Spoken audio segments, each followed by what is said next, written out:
So I promised weeks ago that I would tell the Hunan Express story. Oh, yeah. So I'm just going to briefly tell it because everyone's been bugging online. They've been sending me tweets, emails, and there's been stuff on the forums. It's like, please tell the Hunan Express story already. Okay, fine. I'm going to tell you the story. It's going to be a huge letdown because I don't think it's going to hold up to the hype. But I'll tell it anyway, all right? So, my friend Andrew Adams, one of my best friends in the world. He and I met in our early 20s.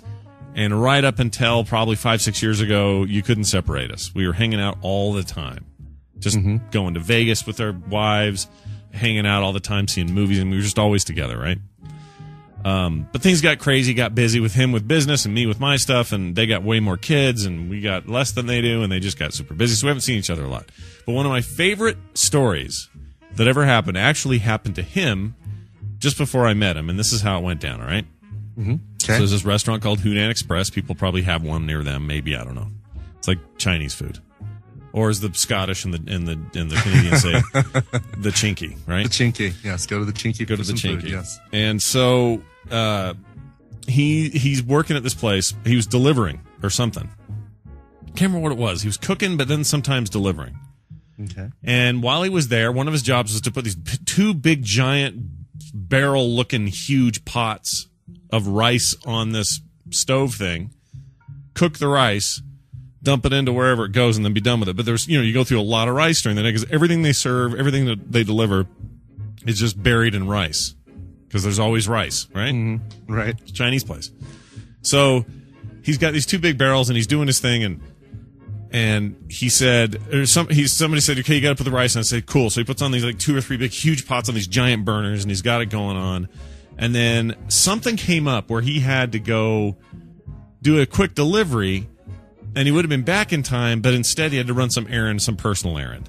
So he takes food to some guy's place, and then runs his personal errand, completely forgets he put on the rice.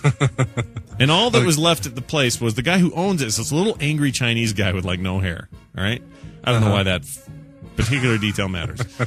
But he's this angry little man, just an angry man. He's just this really pissed off little Chinese guy. And he's not there at the time, so it's this guy, it's my friend and this guy who's running the front counter and nobody else. So he leaves, forgets about the rice. And nobody else knows about it, right? Nobody. The other guy, and even if the other guy did, he wouldn't know what to do with it because he apparently wasn't trained to do anything. So Andrew comes back to the place, still not remembering what had happened. And he walks in, and the old angry Chinese man is standing there, and he goes, "Oh, welcome back." And he goes, "Oh, hey," and he goes, "So, Andrew, are you very hungry?" And he goes, "I don't know. You hungry right now?" "I guess I'm a little hungry." "Oh, you're a little hungry, eh?"